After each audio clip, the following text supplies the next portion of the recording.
The Titans play their final preseason game tomorrow, Friday night, against the Minnesota Vikings. How much should Cam Ward played, and what do we want to see from him to know that he's ready for the Denver Broncos Week 1? Plus the rest of the roster. Who's really got to make their mark to solidify their role or just their spot on this team? We're going to break it all down now. This is the Music City Audible.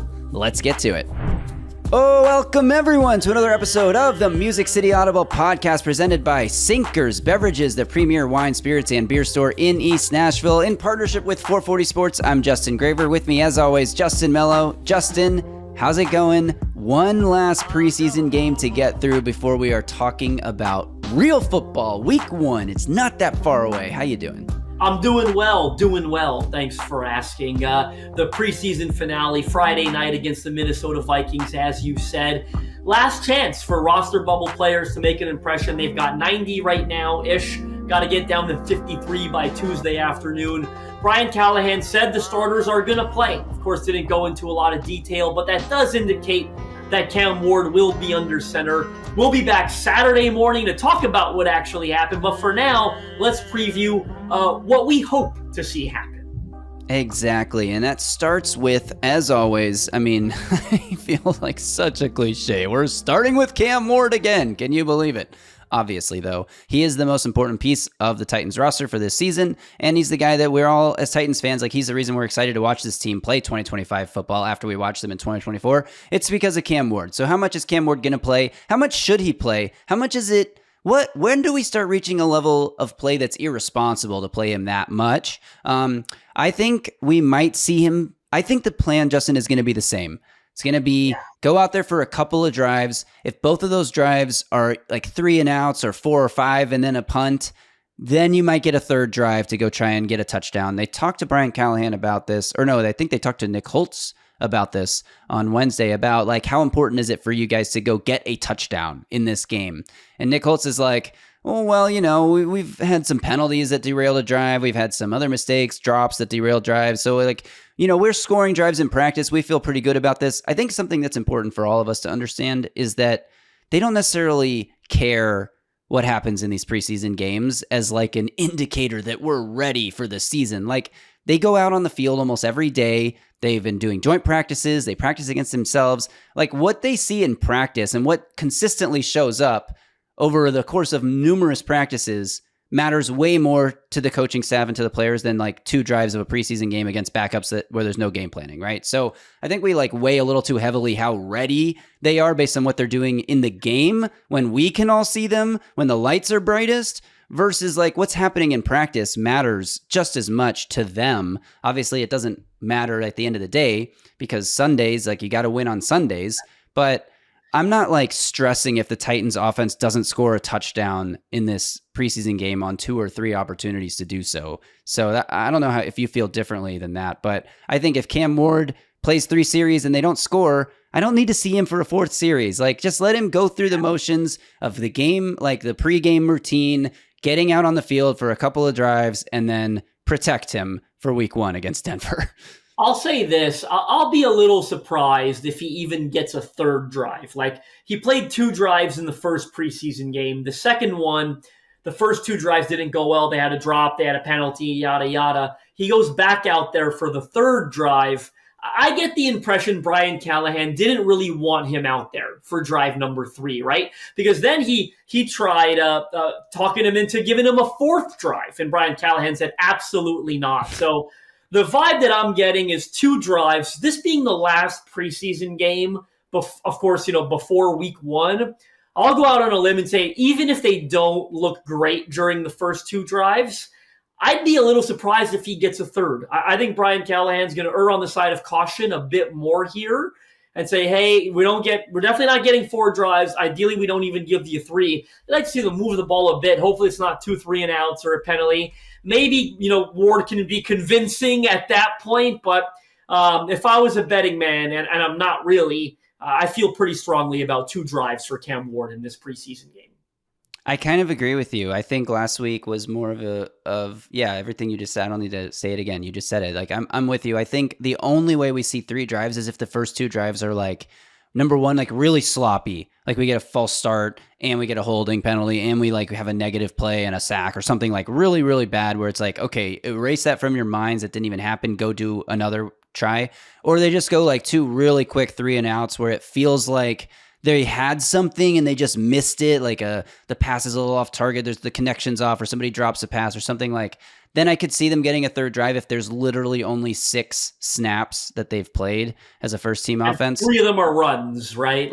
Right.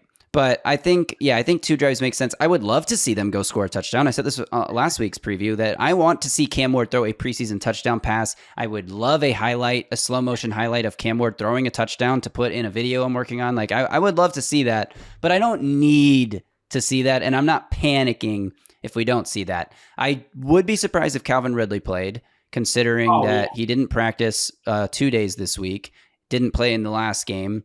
I think this is a chance for the rookie receivers and Cam Ward to refine their connection a little bit more. We're still seeing him and Alec Iomanner and even him and Shimmer DK. Like we're still seeing 1 step back, 2 steps forward, 1 step back, 2 steps forward. I've used that analogy a few times on this show, but so I want to see another couple steps forward in this game. I think that is maybe the most important thing, is like working on the chemistry with his pass catchers who aren't Calvin Ridley, because we know the connection with Calvin Ridley is super strong.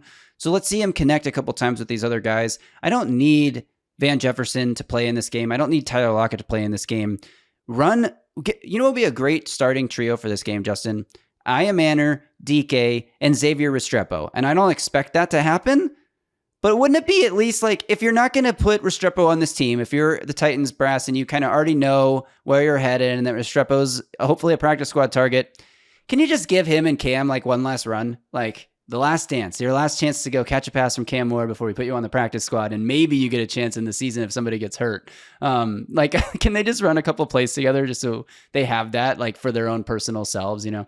It sounds great, but it's probably not going to happen, right? I think you'll see probably the same trio you saw last week, which I believe started with Van Jefferson, Alec Iomanner, and Shimmeray DK. I'd love to see Bryce Oliver get into that mix a little earlier. Like, he had that huge touchdown grab at Wednesday's practice. We know he can play the Z. I think that's where they've primarily used him, actually, this offseason. And that's the Calvin Ridley position. So when Ridley not on the field, I wouldn't mind seeing him as the Z and use Shimmeray DK as the slot. And I don't know that Tyler Lockett plays in this game, as old as he is and as ready as he typically is for the regular season. Like, use DK in the slot and use Bryce Oliver at the Z, and maybe rotate Van Jefferson and Alec Iomanner a little bit at X. But certainly, Ridley's not going to play. There's no chance after he missed those 2 practices. But it's an opportunity for Cam Ward to continue building chemistry with the pass catchers not named Calvin Ridley, because it feels like the chemistry with Ridley right now is 100 out of 100, and it's like 50 out of 100 with everyone else. So they need those reps together. Yeah, I agree. Justin, let's take a quick break from our preview here to remind our folks something we told them about yesterday. There is a limited amount of time left for any Titans fan out there who has been thinking about, Titans of the South, it sounds cool. I don't know if I can spend the money right now. I don't know if I really need that object. Like, yeah, it's cool, but do I need it? Yes, you need it. And if you want the updated 2025 version with the chapter on how the Titans decided to draft Cam Ward and an illustrated trading card of that quarterback that is included as a free gift plus free shipping, then you need to buy Titans of the South from titansofthesouth.com by August 31st. After August 31st, this edition of the book is not available anymore. You can still get the old edition on Amazon, sure, or Barnes & Noble or whatever bookseller you prefer, but you can't get this new edition. And this is the special edition. titansofthesouth.com. Do it before it's too late. You have until August 31st. You've been warned, Titans fans. If you wait past August 31st, you won't ever get this, and you will regret missing out on this. I mean, if nothing else, you'll regret on the illustrated player card missing out on that when Cam Ward becomes a superstar and you don't have that, and your buddy does because he was smart enough to order it by August 31st. You're going to be jealous. Don't be jealous. And a lot of you have been smart enough. I'll say this. This was a pretty limited run that we did with these bonuses, the player illustrated trading card, the bonus chapter. I think we've only got about 100, 150 copies left, give or take. of that version. But no matter what, even if they don't sell, we're cutting off the sale for the bonuses on the 31st of August. So you've literally got 10 days to get the Player Illustrated card and the bonus chapter if you buy directly from TitansOfTheSouth.com. After that, as Graver said, you can only get the original version of the book, which will be on sale forever through Barnes & Noble, Amazon, where all books are sold, but you're going to want the 2025 bonus because, again, limited run, about 100, 150 copies left. We're cutting off at August 31st. We can't run to the post office every time one of you orders one book in the middle of September, right? So August 31st, hard out. We sold hundreds and hundreds of copies. We're thrilled with how this has gone. Now's the time to cut it off. Absolutely. And if you have your book already, let us know in the comments below. And if you've already commented on past videos that you have your book, I don't care. Let us know again. The best way to help our channel, if you are a true supporter of me and Justin Melo and the Music City Audible and our newest contributor, Drew Beatty, the best way you can help us out is to comment on every video, like every video, subscribe to the channel if for some reason you haven't, and send it to a friend, actually. You really want to support us. Do you like the show? Are you enjoying the show? If you're subscribed and you're tuning in, I hope you like the show. Our goal is to create a show that is informative and entertaining. Well, if that's the case, your friends will probably like the show too. Are you in a group chat with a bunch of Titans fans? Drop the link in there. Help your boys out. Help spread us to some new eyeballs so we can continue to do what we love doing, which is talking about the Titans. We appreciate all of you guys who are tuning in, everyone who's subscribed, everyone who comments on just about every video. You guys are the real ones. We really appreciate you. You could take it one step further and just start spamming your group chats with Music City Audible episodes. I loved what Justin said about this. I loved what Melo said about this. I hated what Graver said about this. That's fine. Just put us in a group chat. We would really appreciate it. Do we get a third person? Which one gets to be Justin? Both of us. Either of us. Either of us. Okay, because then you added Melo and then Graver. So I'm like, now it's like, the first one was like, you can choose. The first one was a callback to who's right, Justin or Justin. Let us know in the comments below. Just say Justin, and then we both get to be happy. And another thing, Justin, while we're here, we achieved our goal. 4,500 subscribers was a goal we set out to achieve by the end of training camp. Well, you guys helped us get there. I think we're almost a week past 4,500 when we actually hit it. We really appreciate you guys, but we have a new goal because we are growth-minded people. We can't settle for 4,500. Now we're shooting for 4,750 by the end of week 1. Is that too soon?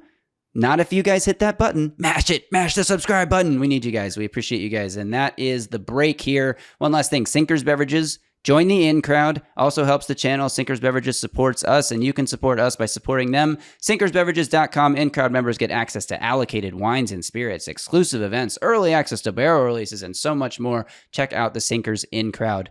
All right, Justin, let's talk about some guys who need to make a mark on this game if they want to solidify a starting role or just a spot on the roster. But first, there's some more starters we need to cover because Jeffrey Simmons said after practice earlier this week that he is looking forward to playing in a preseason game. He can't remember the last time he played in a preseason game. He just wants the chance to be able to tackle a quarterback to the ground because he hasn't been able to do that since the last game he played last year, because obviously in these practices, joint or otherwise, there's no bringing the quarterback to the ground. And Jeffrey Simmons is like, man, I want to taste that sack for real. Though, didn't he? Didn't he try taking Cam Ward down the other day? Isn't that what happened? He pushed him in the face. He didn't try taking him to the ground. He's like, man, they're blowing the whistle. They're blowing the whistle. The play's dead for a sack, but I didn't feel like I sacked anyone. I want to feel it. Let me play a preseason game. So is Jeffrey Simmons going to play tomorrow night?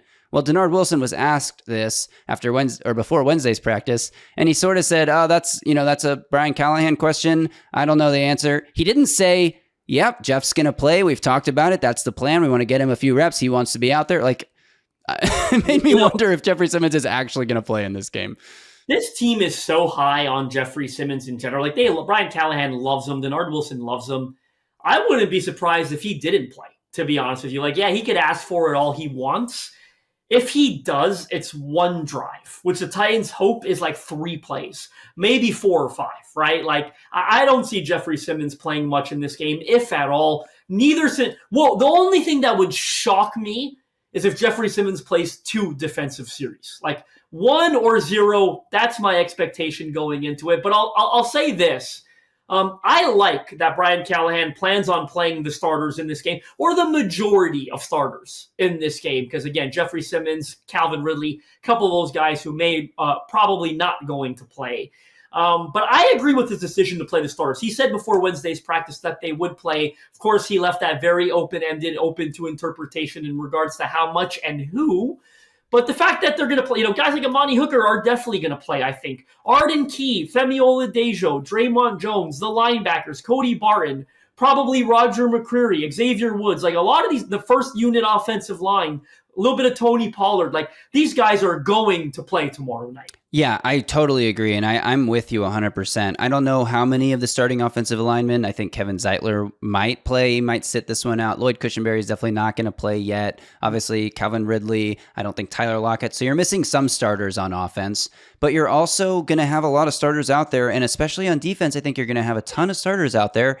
And, from Cam Ward's standpoint, I think it's very important that he gets these reps. And I think it's important when you're a team that just won 3 games all of last year that you come out and you say, this stuff matters. Like, yeah, the result doesn't matter, but playing well in this situation and just consistently in all situations, practice and games, as I was saying before, it matters. And this is a chance to go show that you aren't the same team as you were last year. And yeah, it doesn't mean anything, and you're only going to get a couple of series under your belt, but it just makes you that much more prepared to take the field in week 1 with a purpose. And so if this team was a perennial playoff team and it had multiple superstars on both sides of the ball, then yeah, maybe preseason isn't as valuable and isn't as important. But it's important for the coaching staff to call plays with each other. They only have 1 season of experience doing that on both sides of the ball. Get the play calls in. You have a new quarterback getting that play call in who has to spit it out to his team. You have a new play caller on the defensive side of the ball. The green dot linebacker on the defensive side of the ball is new to the system.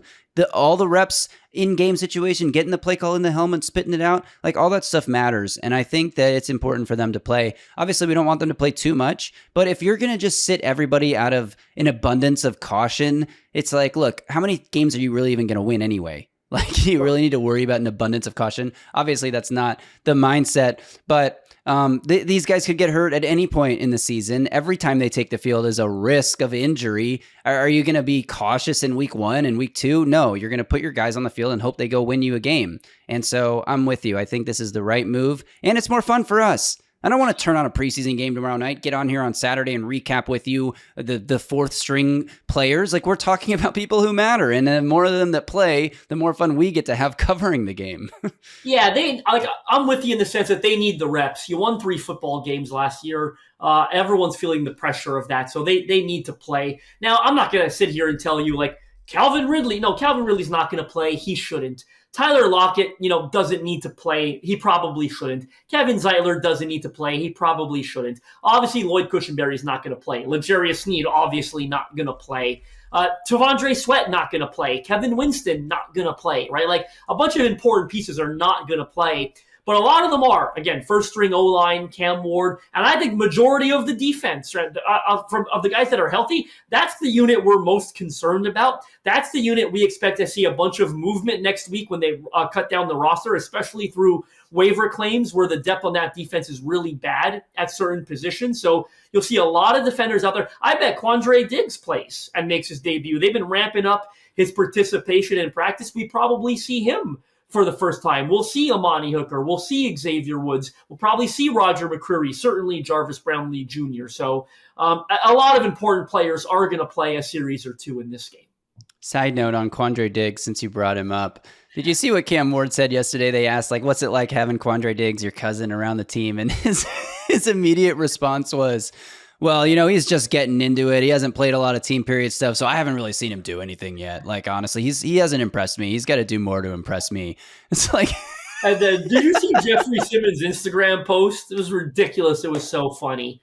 He posted a photo of Quandre Diggs, who wasn't looking, didn't notice the photo, and he captioned it something along the lines of 100 likes and I'll slap his ass. Or something like that. Like, I think Quandre Diggs responded later, like, I'm tired. Something along the lines of, I'm tired of this dude. I'm going to beat him up or something. Like, just going back and forth, Jeffrey Simmons and Quandre Diggs on Instagram. Cam Ward did finish that quote by saying it's amazing to just like go in the locker room and there's my cousin across the way. And yeah, he's like, he's older than me, but it's really cool to just be in the same environment here. So that is fun. And I would be, I don't know if we'll see Quandre. I mean, I would like to, but just he is an older veteran coming off an injury. So it's kind of a we'll see moment there if he'll be on the field. Justin, should we wrap this thing up with players who need to make a mark on this game? Yes. We've talked a lot about roster cuts and position battles, so we're not going to do too much of that, but highlight a couple of the guys. Xavier Restrepo is an obvious one. Like, I'd hate to think that this decision's already been made. I know so many Titans fans are rooting for him and want to see him be on the 53. I mean, it's a great story between him and Cam Ward.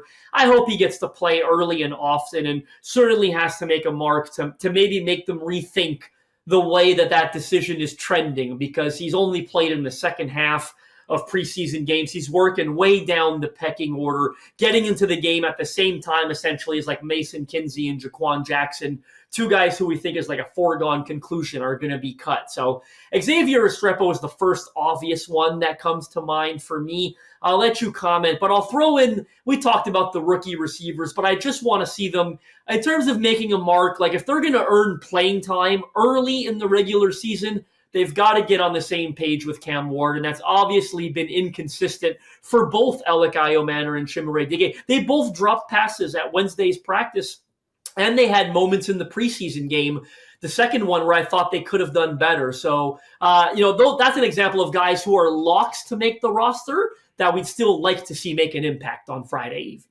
Yeah, definitely those two guys. They need to show the consistency because they both struggled, as you said, but they both made plays at times as well. And we just want to see more of the plays happening and the bad plays going away. And just, continuing to refine that connection with Cam Ward. That isn't something that happens overnight, but I agree with you. On Restrepo, I think he is definitely a guy, if he wants a chance to make this team, has to make his mark on this game. But I also wonder, is there really, realistically, is there anything he can do at this point to unseat a James Prochet for that 7th spot if the Titans even keep 7, which is not just a foregone conclusion the way we're all kind of acting like it is?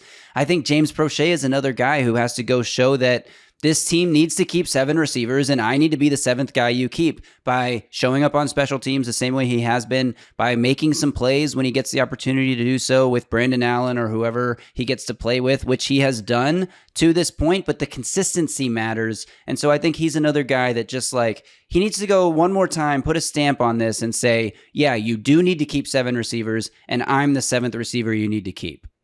Yeah, I'm totally with you. He'd almost have to explode, right? Like a 10-catch, 90-yard game for Restrepo to maybe swing the pendulum in the other direction. I'll go through some rapid fire on other guys. I think the decision's probably been made at running back, and I haven't seen a lot of this, but do we expect Tajay Spears to avoid IR? Because I don't. A high ankle sprain, that's a 4 to 6 week thing, in my opinion, especially with his track record. He's only going to be about 3 weeks removed from that. And he was on crutches as of a week ago, right? I almost think he's on IR to start the year, which rules him out for 4 games. That would suck. But that's kind of where I'm at right now. And I think Julius Chestnut and Khalil Mullings, if Spears is on the roster, they've got to keep 4. Because there's no way he's healthy for week 1. So either way, whether he's on or off it, I think Khalil Mullings and Julius Chestnut both make it. I'll add this. If Khalil Mullings wasn't a rookie and he wasn't getting the rookie treatment, I think he'd sort of like Jalen Harrell made it last year, but is not guaranteed to make it this year. I think that's where we'd be with Khalil Mullings, because both Jordan Mims and Jamar Jefferson have run the ball really well. They're as deserving of the RB3 spot as Khalil Mullings is right now. Khalil Mullings has the benefit of being a rookie, and they think he could play special teams. He also had some big penalties. He had the holding penalty in the preseason. He had an error in, I think, a joint practice where he didn't pick up a blitz. No, that was in a Paul Kaharski piece. But that's what I was going to say is Khalil Mullings' pass protection is terrible right now. He does not understand what he's doing, and it's understandable as a guy transitioning from linebacker. He's only played running back for a couple of seasons. He probably didn't do a lot of pass protecting yet. The run-heavy Michigan offense there. So he's got to pick that stuff up, though, because I totally agree. If this guy was a UDFA or a third-year guy playing at this level, second-year guy, I think, even a second-year guy, he'd be out the door. He wouldn't make the team. And because you can't trust him you cannot trust him on the field on a pass play right now, unless he's in a route, which is just, you can't telegraph what you're doing on offense like that. So He's a guy that I agree. He's got to start showing that like he's picking it up because he's trending to me right now to be one of your inactive game day guys. He's making Yeah. the roster because they invested draft capital in him, but he's not going to be able to contribute on game day, even on special teams, because Julius Chestnut's a better special teamer already. But And if Julius Spears isn't Chestnut, healthy, I'm sorry, then you got to keep him active if you're only keeping three, because you're not going to go into a game with two running backs, I that's don't true, think. unless they Right? keep a fourth running back that they plan to waive when Spears comes back, in which case, like if Jordan Mims explodes in this game, or even Jamar Jefferson, who looked shifty on his touchdown run last week, like I loved him coming out of Oregon State. Like, that's a callback. I remember how good I thought he was. Like, he was a draft dingy. Go ahead. That was a draft darling of mine that I probably missed on. But I like every time he's run the ball, I'm like, this guy looks like he can play. yeah, I agree. I thought Jordan Mims looked really good too. I think both those guys, like, they look like NFL running backs, maybe not starting level NFL running backs, but it also kind of speaks to, I don't want to like say any bad things about the position of running back, but it also speaks to how easy it is to find competent running backs. It's not that hard to find an undrafted guy that can contribute at least. And a reminder, Jordan Mims was in New Orleans last year with Titans assistant general manager Dave Ziegler. He's good on special teams and he's good in pass pro. So it's like guys like that, they fit the last ditch. I'll throw out a couple more at you, rapid fire. Tight end, like does Josh Wiley, can he do anything? Can Thomas Odukoya do anything? I lean towards both those guys getting cut. They both made it last year, so they qualify as guys who are fighting for their lives. Same thing at edge, Jalen Harrell I talked about, Ali Gay. And then the one at safety, safety, one of the non-premiums, is the most interesting one to me. Like this cluster of the Mike Browns and Kendall Brooks and Julius Wood, I think all of them have a really legitimate chance. So I'll be watching what happens at safety on Friday evening. I have two more. I agree with those. Those are good ones. I have two more. The next one I'm going to talk about is Cedric Gray. I think if the season started today, James Williams is your starting linebacker next to Cody Barton. But Cedric Gray, I expect will probably get another shot to run with the ones in this game. And if he is, he made a few mistakes. We talked about this on the recap. If he made a few mistakes in that game that don't show up on the stat sheet because he's just like, if you're not watching him specifically, you don't even notice that he's not making a play, right? And then when he is making a play, you're like, oh, he's making plays. But there were times where he was the one that needed to make a play and it was a big run or a big completion to the flat or whatever. But if he can eliminate some of those mistakes, I think he's still in the running to maybe take the linebacker job. If he has a huge game, if he gets in the backfield, if he's like almost, I don't know, forcing turnovers. Like interception last day. Interception didn't count, but like right. It wasn't like he made plays. On the broadcast angle, it looked like that was thrown right to his belly and he didn't do a whole lot. But if you watch the All-22 on that, he actually is doing a great job like understanding his zone, getting the right depth, and then widening with the route so that he could undercut the pass. It was actually a really good play in coverage by Cedric Gray. So yeah, I think he has a chance if he makes his mark that he could put his name forward in the linebacker one battle. And then the last guy to me is Darrell Baker Jr., because Darrell Baker Jr., as you said the other day, has been sort of trending down this camp. He was a waiver claim who outperformed expectations last year, but when you outperform expectations the year before, that raises the expectations for you the next year. And maybe our expectations were raised a little too high for what he's truly capable of. And Marcus Harris is breathing down his neck. The coaches are talking about him. The beat writers are talking about him. The film junkies are talking about his incredible pass breakup in that game. If you remember the joint practices last week, he made a similar play. He was noted as having multiple pass breakups during those joint practices. So if Darrell Baker Jr. doesn't look very good, he might, assuming we don't know what L'Jarius Sneed, again, I'll believe it when I see it, that he's ready for week one. I'll believe it when I see it. If Darrell Baker wants to play while Sneed is still getting back into football shape, he's got to play well in this game. Otherwise, it could be Marcus Harris on the field. Yeah, totally fair point. I think the competition between Gray and Williams remains very much ongoing this late in the game. And Chris Trapasso, who's longtime NFL writer, great, brilliant mind. CBS Sports. From CBS Sports. He had a TikTok the other day about how well Marcus Harris has played in the preseason. So maybe a guy that's flown under our radar a little bit. He showed a great tackle by him that I'll be honest, flew under my radar. He said, look at this. This is a veteran tackle by a corner out on the edge, making a play, killing it. It was like a screen to a receiver, and he killed it like at the line of scrimmage instead of letting it go for a big gain. So I think Darrell Baker Jr. is, I teased it on the Easton episode. I think he's slightly fighting for his roster spot based on waiver claims and maybe veteran additions. But if he does make it, I certainly think he's at least battling for his spot on the depth chart with a Marcus Harris. So there we go. Last rapid fire. I'd like to see Johnny Hecker punt better. I'd like to see Joey Sly not miss a field goal. I'd like to see John Bones Fossil not just excuse those things as like, well, it's the first time we did it. Like, okay, yeah, so if field goal, I'd like to see him not miss an extra point. Extra point. That's what I meant to say. That's what I meant to say. Extra point. And Bones is excusing it like, well, when I was with Brandon Aubrey, he missed his first kick ever too because it was a sudden change. Sudden change is hard. It's like, yeah, sudden change is hard. The time that Joey Sly had the one day really of training camp that he struggled was the sudden change, quick hurry up drill. That's an issue, you need to fix it. It's not just an excuse that it's not just okay because it was a sudden change he missed. Oh, well, no, I mean, that's not necessarily what he said. It's good to get that stuff out of the way in the preseason, but let's see that now it's all fixed and we're ready for week 1 by doing well in preseason week 3. So special teams, no more penalties, please. No more issues on special teams. Let's show that this is fixed.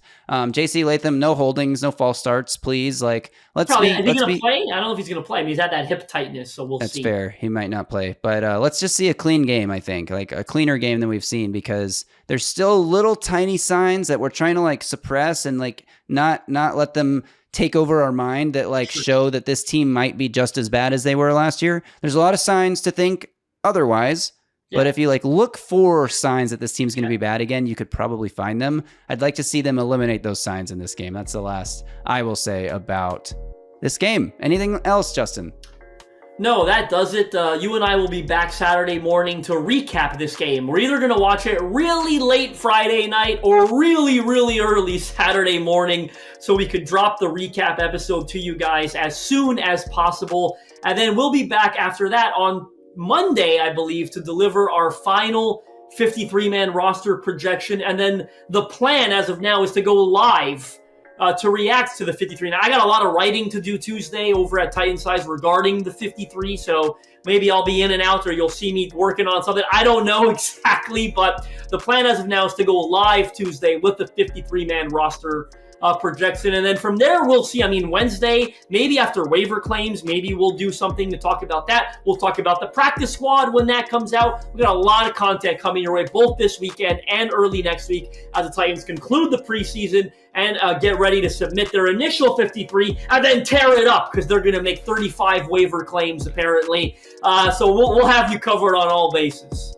Yeah, absolutely. So, more details to come, I would say, on the live stream as we figure out the timing of that. We're thinking probably around 3 p.m. Central, right when the deadline hits, and then we'll just react to news live as it trickles out. But Justin's going to be doing a lot of work, working those phones to get that news himself to break it. So, yeah, we are going to be live on Tuesday. Stay tuned to the channel to find out what time and everything. Make sure you're subscribed. Make sure you like the video. Make sure you leave a comment below. Make sure you send this podcast to a buddy and then have a conversation about it with them. Make sure you buy Titans of the South by August 31st. Make sure you go to sinkersbeverages.com and join the in crowd, and make sure y'all stay safe out there.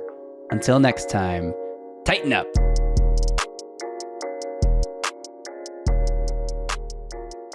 A Broadway sports media production.